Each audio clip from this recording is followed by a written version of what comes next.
আসসালামু আলাইকুম। টেকনিক্যাল আজাদ পরিবারের পক্ষ থেকে আপনাকে স্বাগতম। আজকের টিউটোরিয়ালে আলোচনা করব কিভাবে স্মার্টফোন থেকে খুব সহজে স্ক্রিনশট নেবেন। এ বিষয়ে থাকছে বিস্তারিত টিপ অ্যান্ড ট্রিক্স। আজকের পুরো টিউটোরিয়াল জুড়ে আপনাদের সাথেই থাকছি আমি কে আজাদ। একটা কথা বলে রাখি, আপনি যদি আমার চ্যানেলে নতুন হয়ে থাকেন চ্যানেলটি সাবস্ক্রাইব করবেন। আর যদি ফেসবুক পেজ থেকে আমার টিউটোরিয়ালটি দেখে থাকেন পেজটি ফলো করে সাথেই থাকবেন। কথা না বাড়িয়ে চলুন যাওয়া যাক মোবাইল স্ক্রিনে।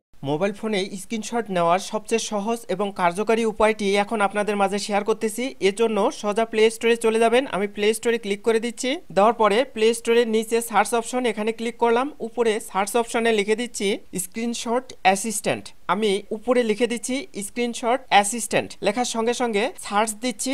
ডান প্রান্তে এই যে লোগোটা দেখতে পাচ্ছেন, এই লোগো দেখে ইনস্টল করে নেবেন অ্যাপসটি। আমি ইনস্টল অপশনে ক্লিক করে দিচ্ছি।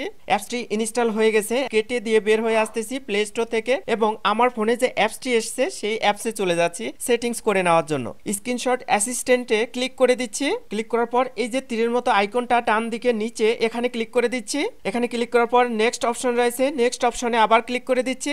এখন একটু মিডিলে লক্ষ্য করুন, assistant app preferences. Assistant app প্রিফারেন্সেসে ক্লিক করে দিচ্ছি। ক্লিক করার পর এরকম ইন্টারফেস চলে এসেছে। উপরে রয়েছে ডিভাইস অ্যাসিস্ট্যান্ট অ্যাপ এবং ডান দিকে সেটিংস আইকন রয়েছে, এখানে ক্লিক করে দিতে হবে। আমি ডিভাইস অ্যাসিস্ট্যান্ট অ্যাপে ক্লিক করে দিচ্ছি। দেওয়ার পরে এটি গুগল সিলেক্ট করা থাকবে, এটি জাস্ট স্ক্রিনশট অ্যাসিস্ট্যান্ট এটা সিলেক্ট করে দিতে হবে। আমি স্ক্রিনশট অ্যাসিস্ট্যান্টে একবার ক্লিক করে দিচ্ছি। দেওয়ার পরে এরকম পপ আপ উইন্ডো চলে এসেছে, দেন ওকে প্রেস করতে হবে। আমি ওকে প্রেস করে দিচ্ছি। ওকে প্রেস করার সাথে সাথে আমার অ্যাপসের সেটিংসের কাজ শেষ হয়ে গেছে। এখন কেটে বের হয়ে যাব এবং দেখব কত সহজে আমরা স্ক্রিনশট নিতে পারি। একটু জুম করে নিচ্ছি। আমার ফোনের এই যে বাটনটা, সার্কেলের মতো বাটনটা, এখানে 1 সেকেন্ড চাপ দিয়ে ধরে রাখবো, দেখি স্ক্রিনশট উঠতেছে কিনা। আমি 1 সেকেন্ড চাপ দিচ্ছি। দেওয়ার সঙ্গে সঙ্গে আমার স্ক্রিনশট চলে এসছে। আপনারা এভাবে খুব সহজে স্ক্রিনশট নিতে পারবেন। এখন আপনি যদি চান যে না একটা নির্দিষ্ট অংশ ক্রপ করে নেবেন, এই যে ক্রপ অপশন রয়েছে নিচে, ক্রপ অপশনে ক্লিক করে যতটুক অংশ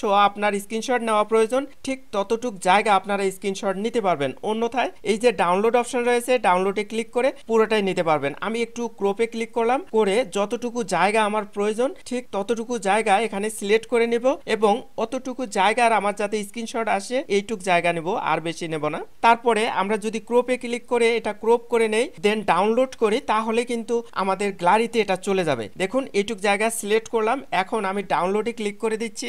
ডাউনলোডে ক্লিক করার সাথে সাথে স্ক্রিনশট সেভড লেখা দেখাচ্ছে, এটা গ্যালারিতে রয়েছে। চলুন কেটে দিয়ে আমরা গ্যালারিতে দেখি আসলে সেভড হলো কিনা। গ্যালারিতে ক্লিক করতেছি, দেখুন গ্যালারিতে আমার চলে এসেছে। আমি যদি এখানে ক্লিক করি, এই যে স্ক্রিনশট যতটুকু জায়গা নিয়েছিলাম ঠিক ততটুকু জায়গা আমাকে দেখাচ্ছে। এভাবে আপনারা আপনাদের পছন্দ মতো স্ক্রিনশট নিতে পারবেন। আশা করি ট্রিক্সটি অনেক বেশি ভালো লেগেছে। আজকের টিউটোরিয়ালটি যদি ভালো লেগে থাকে টেকনিক্যাল আজাদ চ্যানেলটি সাবস্ক্রাইব করবেন, লাইক কমেন্ট শেয়ার করে বন্ধুদের দেখার সুযোগ করে দেবেন। ভালো থাকবেন, সুস্থ থাকবেন এই প্রত্যাশায় শেষ করছি। আল্লাহ হাফেজ।